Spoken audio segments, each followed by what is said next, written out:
Welcome back, everyone. My name is Oren. I'm a physical therapist, and I specialize in the treatment of chronic pain. And we've been talking about pain science and the different ways to conceptualize pain. And I thank you for watching the previous videos. It's a very, very complex topic. It has a lot of different components. It's not a simple thing, and I think one of the problems in terms of pain science is that we try to simplify or oversimplify, the picture. So there is no elevator pitch for what it is that I do in terms of the treatment of chronic pain. It's because pain is so complex and multifaceted that I don't have a 20-second response like, oh, your pain is caused by a pinched nerve, or your pain is caused by a herniated disc. And that is all very simple, but it's very oversimplified, and it's technically incorrect. So anyway, I've been asked by several people to go specifically into different conditions, because everybody has their own diagnosis, and pain is a very personal thing. Each person's pain is different. So I will start with a big one, which is fibromyalgia. Fibromyalgia is a lot of people have been diagnosed with it. It's also another complicated area because there's different explanations for it. And interestingly, it's one of these diagnoses where people come to me and they ask me if I think that it's real.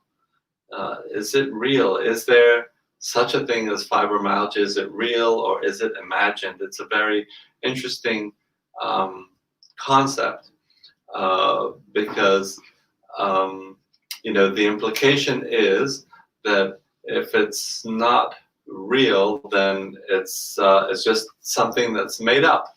And if it's something that's made up, then is it the people who have been diagnosed with fibromyalgia, are they either crazy, or are they just imagining that they have pain, but they really don't have pain, so it's not real pain? Or the last option, are they trying to pull a fast one on us? Are they pretending to have pain, but they're not in pain? So to clarify, the pain that these patients are going through is very, very real.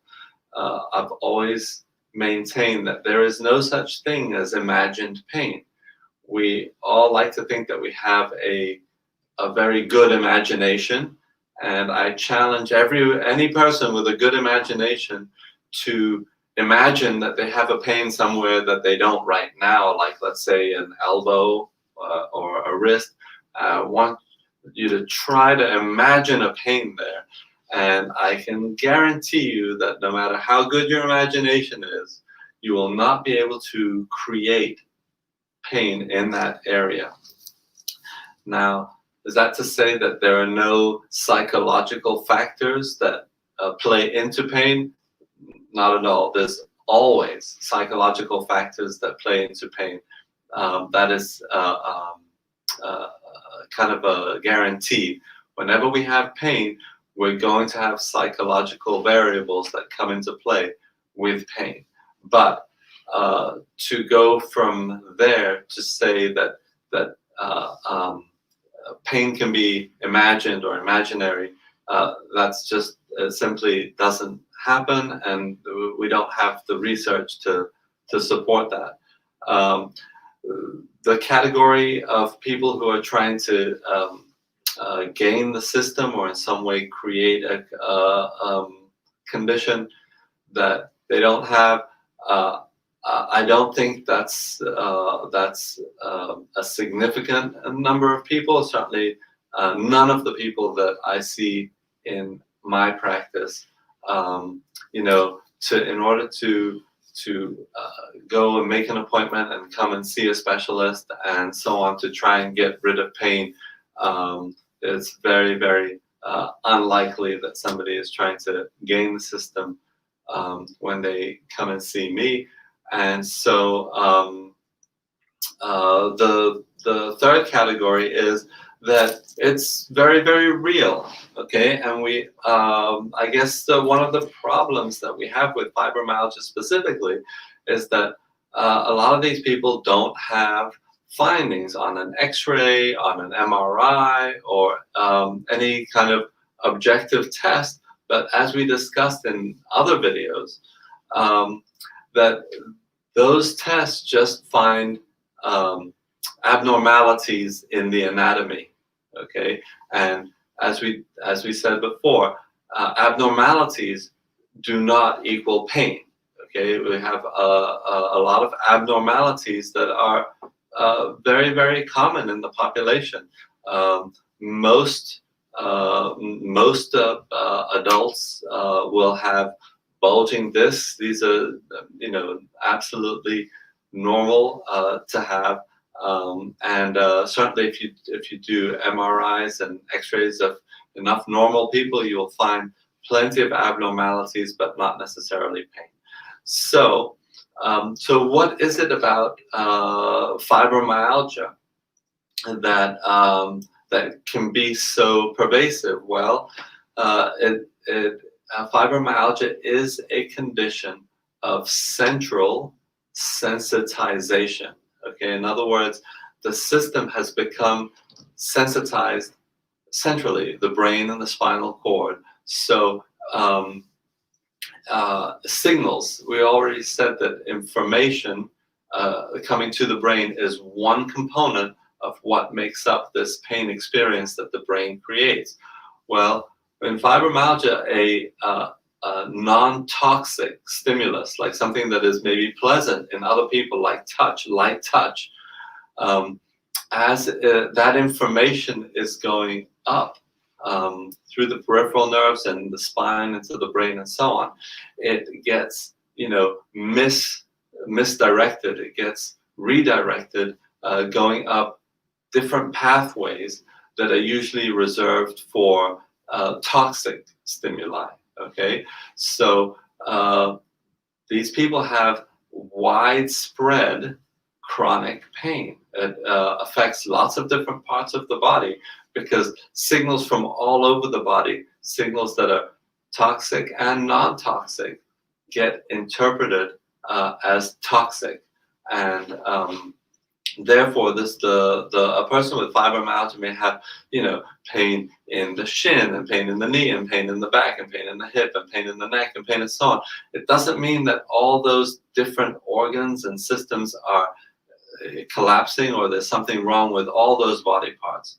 It just means that centrally, the signals from all those areas are being misdirected or misinterpreted, and therefore it's a central problem. It's a central nervous system issue.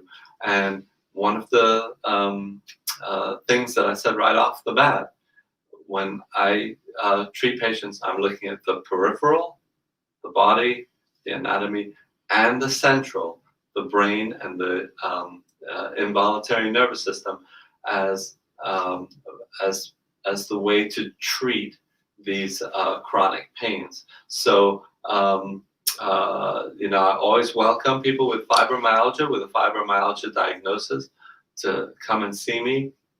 And whereas the experience for most fibromyalgia patients is when they go to see a physical therapist or a massage therapist, they immediately go and they work on their body and they stretch them and they make them work out with machines and so on. And remember, if if all that stuff is sensitized, all the information from that area sensitized, these patients will do worse. They'll have more pain as a result of going to a therapist, which is why they have this fear, this built-in fear of going to different practitioners. Well, with the methods that I use, we don't have that. I do not go and attack the outside and the anatomy. Immediately go and work on central issues and how to calm the nervous system down. So with that said, what's that? One example. An example of that, of decreasing the central nervous system, would be a technique called cardiac coherence. Okay, in cardiac coherence, what we do is we hook you up to a device that's going to measure your involuntary nervous system and show you the balance between the sympathetic, which is fight or flight, and the parasympathetic, which is rest and digest. And in this system, what we're looking for is a balance. But with fibromyalgia patients, when we put them on the machine, we see it's all skewed towards the sympathetic. In other words, the body's stuck in a state of fight or flight. And then there's breathing techniques that use biofeedback in order to shift that back to the baseline, back to the normal, which is a balance between the two. So cardiac coherence is one of the techniques that I use with fibromyalgia patients. Please, if you have any questions, any specific questions, you can reach me. My number is 770-815-8512, or text me and I will get back to you. And thank you for watching the other videos. There's, like I said, it's a lot of information, and it helps to get a full picture when you understand the different components that go into chronic pain. Thank you, and we'll see you next time.